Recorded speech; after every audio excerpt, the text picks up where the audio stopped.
ከጊዜያዊ ነጥብና ድል ስንመለስ ደግሞ ስለ ሰስቴናቢሊቲ፣ ስለ ቀጣይነት፣ ስለ ክለባችን የቀጣይ ዕጣ ፈንታ ስናነሳ ደግሞ ወይም ስለ እንደ አጠቃላይ እግር ኳስን ስንደግፍ የትኛውን ስፖርት ሊሆን ይችላል፣ ስለ ተተኪዎች ነው የምናስበው፣ ስለ ቀጣይነቱ ስናስብ እና ማክስ ዶውማን ብዙ የፌርማ ማለት የፕሮፌሽናል እግር ኳስ ህይወቱ ቅድመ ፌርማ ስነ ስርዓትን አድርጓል ከአርሰናል ጋር እና ይሄን በተመለከተ ብዙ አልተወራለትም። ይሄ ተጫዋች በነገራችን ላይ ወደፊት የአውሮፓን እግር ኳስ ይቆጣጠራል ብዬ ከማስባቸው ተጫዋቾች፣ ተስፋ ከምጥልባቸው ተጫዋቾች መካከል ነው። በእርግጥ በአርሰናል ቤት ብዙዎች መጥቀስ እንችላለን። በዚህ ልክ ቀድመው ሻይን አድርገው ደግሞ በኋላ ላይ የጠፉ ወይም ደግሞ በተጠበቁት ልክ ያልሄዱ መጥቀስ የምንችላቸው ተጫዋቾች አሉ። እንደነዛ ሊሆን ይችላል አናውቀውም።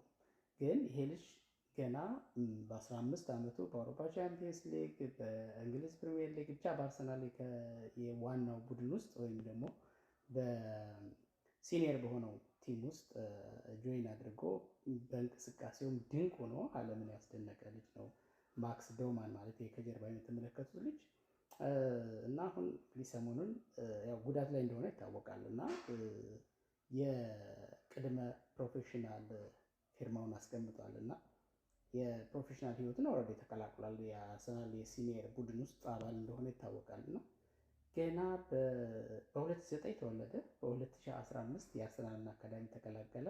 በ2025 ደግሞ ዋናውን ቡድን ተቀላቀለ እና የእድገቱ ፍጥነቱ ራሱ የሚገርም ነው። በአካዳሚ ውስጥ ያሳየው የማይታመን ብቃት ነው። በዚህ በአጭር ዕድሜው ወይም በ15 ዓመቱ ገና የአርሰናል ዋና ቡድን እንዲቀላቀል የተደረገው እና በአውሮፓ ቻምፒየንስ ሊግ መድረክ ሁሉ እስከ መሰለፍ የደረሰበት እድል ያገኘው እና ይሄ ልጅ በአርሰናል ቤት ብዙ ዓመት የሚያቆየውን የውል ስምምነት አድርጓል።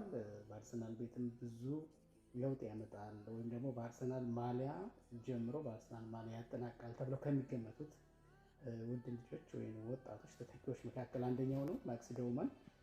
በዚህ ብዙዎቻችሁ ደስ ሊላችሁ ይገባል። በነገራችን ላይ አሁን ከጉዳቱ አገግሟል፣ ወደ ሜዳ ይመለሳል እየተባለ ነው።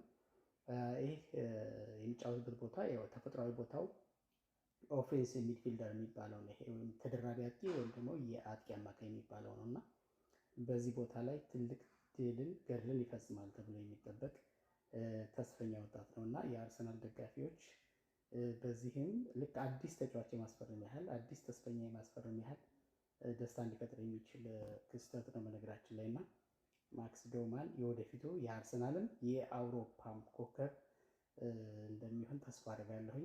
መልካም ድል ብለናል።